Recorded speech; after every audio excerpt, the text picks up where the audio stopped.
Bienvenue à ce journal. Contrôle de l'exécution du budget 2015. En plénière, ce vendredi à l'Assemblée nationale, les députés nationaux ont formulé des recommandations au gouvernement. C'était à l'occasion de la présentation du rapport de l'exécution de la loi de finances pour le premier trimestre 2015 par la Commission économique et financière. Entre-temps, le projet de loi portant reddition de comptes du budget 2014 a été jugé recevable. Regardez.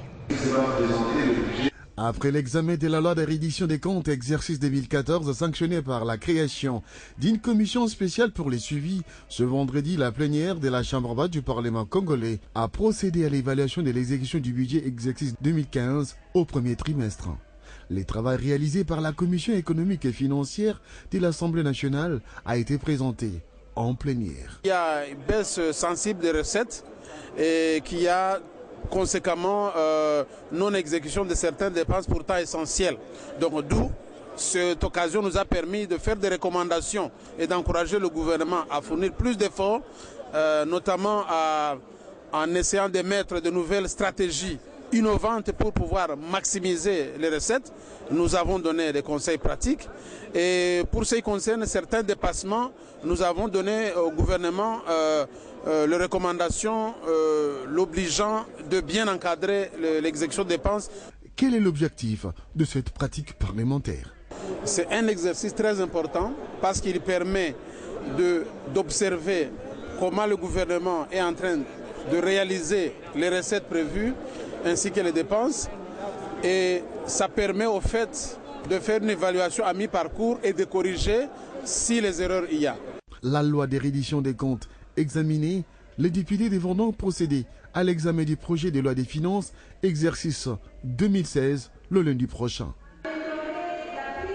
Situation sécuritaire et humanitaire en République démocratique du Congo, au Burundi, en Centrafrique, ainsi qu'au Soudan du Sud. Les sujets étaient au centre de la réunion extraordinaire du comité de ministres de la Défense de la CIRGL, tenue durant 2 jours à Luanda en Angola, dans la recherche d'une paix durable, de la sécurité, la stabilité et le développement dans la région. Cette réunion n'a pas épargné l'étude des conditions d'hospitalité et toutes les facilités mises à la disposition des pays de la CIRGL. À l'invitation du ministre de la Défense de la République d'Angola, une réunion extraordinaire du comité des ministres de la Défense des pays membres de la Conférence internationale sur la région des Grands Lacs, CIRGL, s'est tenue en Angola. Les participants étaient les ministres de la Défense ou les représentants de la République d'Angola, du Burundi, de la République centrafricaine, la République du Congo, la RDC, la République du Kenya, du Soudan, d'Ouganda et la République des Zambie. Officiellement ouverte par le ministre de la Défense de la République d'Angola, Manuel Lourenço, dans son mot de bienvenue, a eu à exhorter les délégués de contribuer à la résolution des conflits dans la région, les appelant à réunir les décisions antérieures ainsi que celles prises par le sommet après l'adoption de l'ordre du jour, qui a porté sur l'analyse du rapport de la réunion des chefs d'état-major de la CIRGL, ainsi que la préparation et l'adoption du communiqué final. Lors des recommandations en ce qui concerne la RDC, le ministre a félicité le gouvernement congolais d'avoir poursuivi les opérations contre les FDLR, les ADF, la coopération avec la MONUSCO, la reprise des mécanismes de sécurité aux frontières de la CIRGL, d'un concours d'ensemble pour le rapatriement des ex-combattants du M23, estimé à 863 en Ouganda et 453 au Rwanda, ainsi que les éléments FDLR basés dans les camps des transits en République démocratique du Congo. Le ministre a exhorté la CIRGL à organiser une réunion entre les ministres de la Défense de l'Angola, RDC, Ouganda et les ministres du pays assurant la présidence de la SADC à Kinshasa en RDC le 18 novembre 2015 pour décider de la voie à suivre compte tenu de l'expiration des délais pour les rapatriements des ex-M23 de l'Ouganda. Les Nations Unies ont 70 ans aujourd'hui, je le disais en titre, les commémorations rassemblées à Kinshasa, fonctionnaires internationaux et autorités de la RDC, tous ont rendu hommage à l'engagement de l'Organisation mondiale et au casque bleu. Mais Bochab, premier vice-premier ministre et ministre de l'Intérieur, a rappelé que c'est depuis 1960 que l'ONU et la RDC avec souvent un bilan mitigé. C'est une journée exceptionnelle qui rappelle l'histoire des nombreuses réalisations des Nations Unies pour la promotion de la paix, la sécurité, le développement durable et les droits de l'homme au niveau mondial en général et en République démocratique du Congo en particulier. Les tout débutent par les mots de bienvenue dits par les représentants adjoints du secrétaire général de l'ONU en RDC, Mamadou Diallo.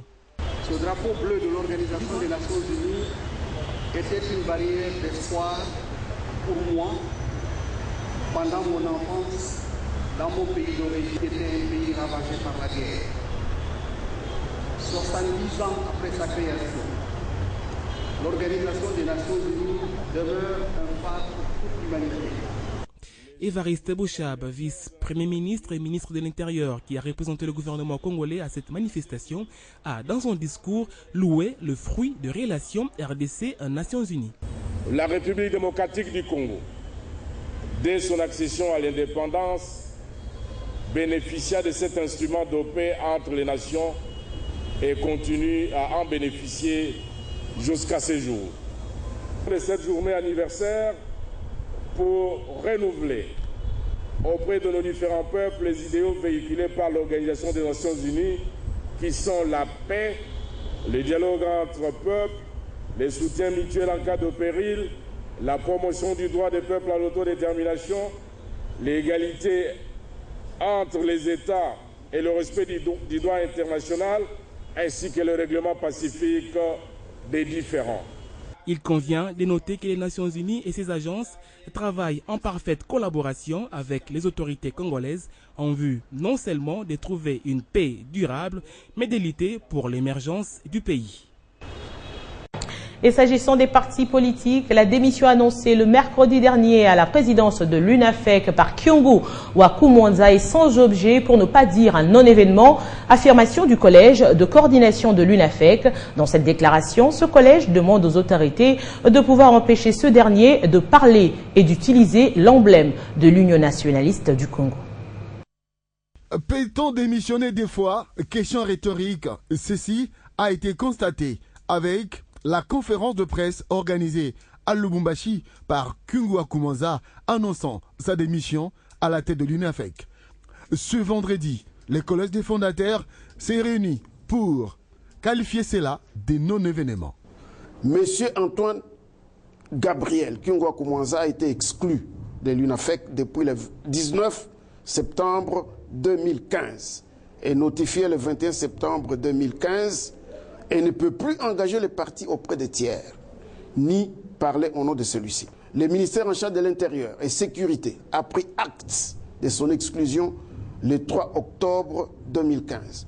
Ainsi, sa prétendue démission constitue une simple fuite en avant et sans objet.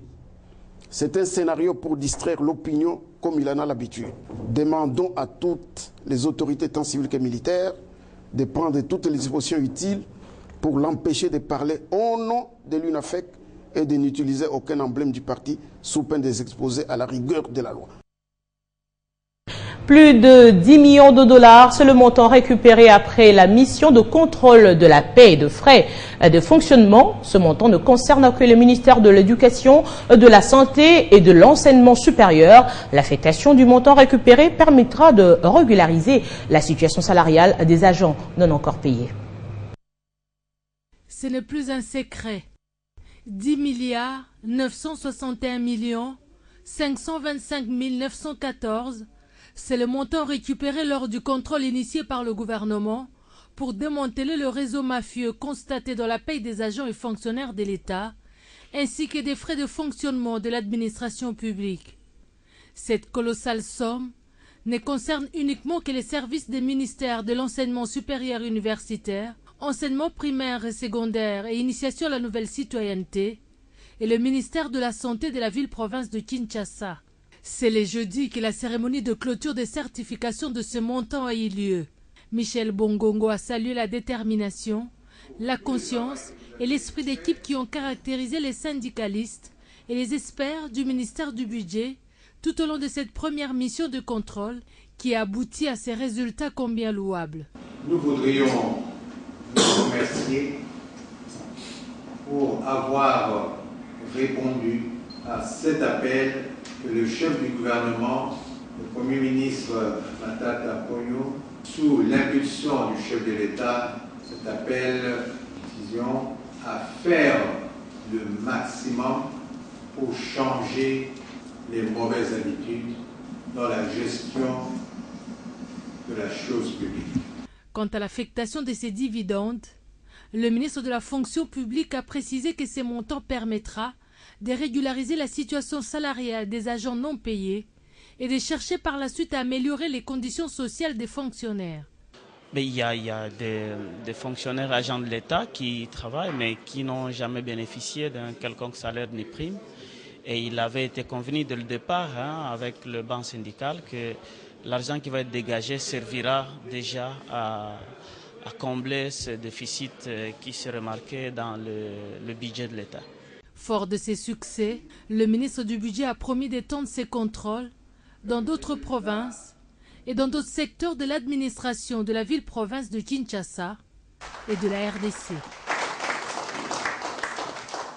Les professionnels de droit de la ville de Mbuji-Mayi étaient à l'école du savoir, le droit OHADA, et tout ce système doit être maîtrisé pour bannir tout conflit d'intérêts et s'adapter ainsi aux nouvelles normes dans les affaires. C'est dans ce sens que la Commission nationale de l'OHADA a organisé une formation à leur intention. La CENO compte ainsi intensifier ses formations dans d'autres villes de la RDC. Renforcer leur capacité dans la réduction des conflits d'intérêts. Tel est l'objectif que s'est fixé la Commission nationale de l'OHADA en organisant cette formation. Quels peuvent être les effets d'un appel interjeté contre la radiation? Tenu dans la ville de Mbuji-Mayi, avocats, magistrats, juristes opérateurs économiques sont formés sur plusieurs actes uniformes de l'OHADA. La formation a porté essentiellement sur l'acte uniforme portant organisation des sûretés. C'est un texte juridique d'une très grande importance dans nos systèmes économiques modernes, parce qu'en soi, les sûretés sont des mécanismes qui permettent aux créanciers des obligations de se faire garantir contre l'insolvabilité des débiteurs. Les notions sont bien assimilées. Avec les réalités économiques de l'heure, se sont mis ensemble pour édicter des lois nouvelles, modernes, simples et adaptées à l'état des économies de leur pays respectif pour permettre aux opérateurs économiques de travailler dans un climat assaini. Au finish, l'État y trouve aussi son compte. Après la ville de Mbuji-Mayi, la Commission nationale de l'OHADA poursuivra sa mission dans d'autres villes, notamment Boma, Bandundu. Question de s'assurer de l'expansion du droit OHADA sur toute l'étendue de la République démocratique du Congo. Et puis, l'autorité de régulation de la poste et des télécommunications RPTC totalise ses 13 ans d'existence. Quel bilan faire de cette structure de la présidence de la République en qui on a confié la police de télécom en RDC? Qu'en est-il de la lutte contre la fraude dans ce secteur? Y a-t-il des innovations depuis l'arrivée du nouveau comité? Membres du collège, cadres et agents de cette structure se sont rencontrés ce vendredi pour tenter de donner les réponses à toutes ces questions. Regardez. 13 ans après, non seulement nous tenons à maîtriser davantage le secteur, mais nous voulons aussi nous déployer en province pour suivre les activités sur l'ensemble du territoire national. Sur un ton rassurant et confiant, Oscar Manikuna, président du collège de la RPTC, juge les 13 ans d'existence de cet organe de la présidence de la République. Une véritable révolution dans le secteur des télécoms. 13 ans après, quand même, nous avons consolidé notre capacité, surtout technologique, notre capacité institutionnelle et notre capacité d'analyse économique des deux secteurs que nous régulons, donc les télécoms ainsi que la poste. Le nouveau collège a apporté une série d'innovations, principalement dans les domaines de la lutte contre la fraude, l'indépendance de la RPTC, mais aussi l'acquisition des équipements de contrôle des qualités de services. À ce jour, il y a moins, en tout cas presque pas, de plaintes en ce qui concerne l'utilisation des fréquences dans la téléphonie mobile. Nous avons également mené des actions, toujours sur les fréquences, mais sur les opérateurs de l'Internet. Il y a eu, à notre avènement, le phénomène de la guerre des